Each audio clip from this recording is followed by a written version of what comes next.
when you awaken the dead. The further you travel, the riskier your journey will become.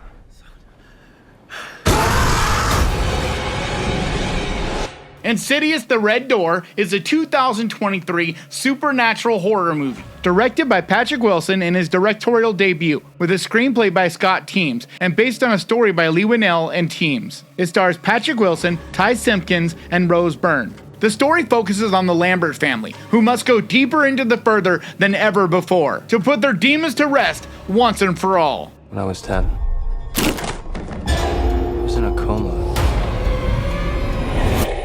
But I don't even remember being sick.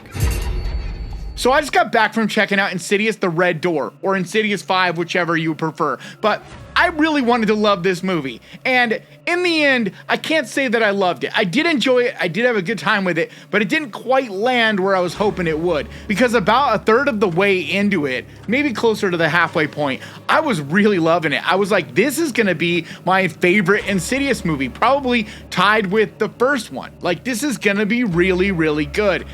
And then there were some choices made. And for some people, they may not be glaring holes or flaws. They may not be things that really bother you, not on the level they did with me. And I can't really talk about them because I don't want to ruin anything. I'm not going to spoil any of this movie.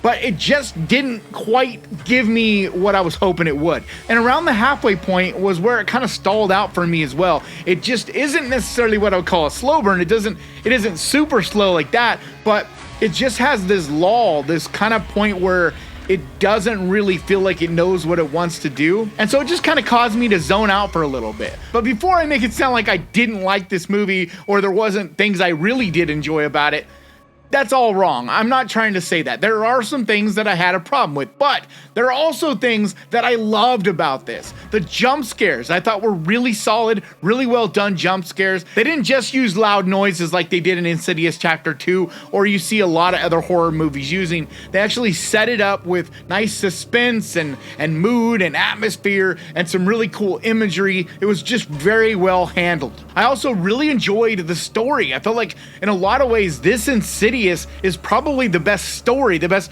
overall story of any of the Insidious movies. It actually feels like it has real character development and like real stuff is going on. There's real stakes. Some actual things are happening besides just simply, hey, there's this place called The Further. But with that being said, that also kind of lended to be a little bit of a negative as well, because I was hoping they would go deeper into The Further. They would push that boundary even farther. We would see other entities and learn about new things that we've always kind of wondered and wanted to know. But instead they kind of focus more on the family and more on this story about the family. So as much as I did enjoy that, and I really enjoyed the acting involved in some of these emotional scenes, I also was kind of left wanting a little bit because I wanted more of that. Because as far as The Further goes and things to do with that, there isn't a whole lot more added to the lore. But they did still give us some really cool imagery, and there's stretches of this movie that I had a lot of fun with because they very much felt like a haunted house. It felt like you're inside of a haunted house, and I thought that was a great time. That was really fun. So in that regard, I think this movie is going to be a lot more fun in a theater than it will be at home because it has that atmospheric quality, especially when you're around other people. It just, hearing people scream and whatnot, it just felt like that haunted house kind of energy and buzz and fun of it. And there was some really cool stuff where they would loop around back to the original and show you kind of what happened then that connected to now, and cool stuff like that I thought was really handled well. And maybe even using some footage that hadn't been used in the original movies. I wasn't quite sure. I did rewatch both those,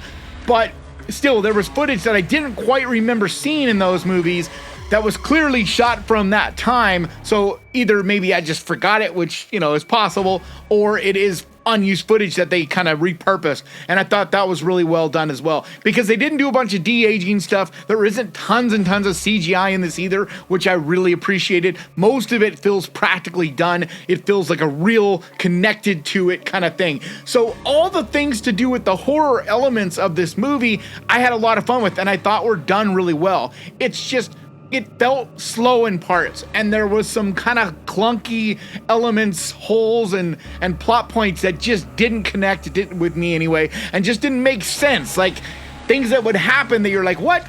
Since when was that possible? Stuff like that. But it wasn't that it ruined the movie. It just took it from being one of the best, if not the best Insidious, to just entertaining, but not quite at that level. But I think if you enjoy the Insidious movies, I mean, for the most part, they're popcorn kind of horror movies anyway. They're not super crazy as far as story and intensity and all that. They're just a fun, jump scare kind of popcorn horror movie that you really shouldn't be picking apart anyway. So if you enjoy the first two, especially if you've rewatched them recently and still enjoy them, because I know for a lot of people, they don't quite hold up. And for me, I enjoy the first two, but they aren't quite as good as I remember them being back in the day. But either way, this one I think is just more of the same in a lot of ways. If you really enjoyed chapter 1 and 2, I think you're really going to enjoy this because all the original cast is back and they find cool ways to keep everybody involved and something going on. And that just felt kind of wholesome in a way because it was like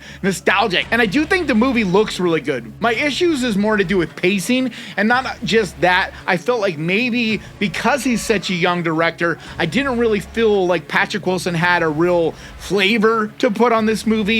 And I am a big fan of James Wan, and I felt like this was missing some of that James Wan magic, that mood and atmosphere, especially when it comes to sound. Like, one of the things that James Wan does so incredibly is the way he uses sound. And I felt like that was kind of lacking in this movie. It wasn't that this didn't have a soundtrack or didn't use things here and there like, interesting stings and whatnot, but it just didn't quite have that feel of a James Wan. I mean, James Wan is a master filmmaker. So for Patrick Wilson to out the gate his first movie, make this, I think he should be proud of it. I think it's actually a pretty damn good movie for your first attempt. It just had some issues. It just wasn't perfect.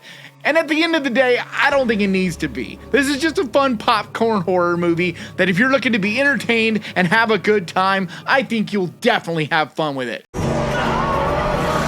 So that's going to do it for me today. Thank you so much for checking this out. And if you enjoyed it, do me a favor. Hit the subscribe button and ding that little bell, because that is the best way to keep track of this channel. And when I post videos like this, and I post videos like this at least one time every single week. And I want to give a huge, massive, enormous thank you to the Ghost Pirate crew, to you guys over on Patreon, and to the channel members over here. You guys mean so much to me. And if you would like to find out how you can become a part of the channel and become a member over on Patreon, there's a link down in the description. Or if you want to become a channel member, there's a button right down there that says join. And like always, thank you so much for watching. Please crush that like button. And remember, guys, horror can be fun. And if you enjoyed this, click right here to watch my review of The Blackening. And I'll see you guys next time.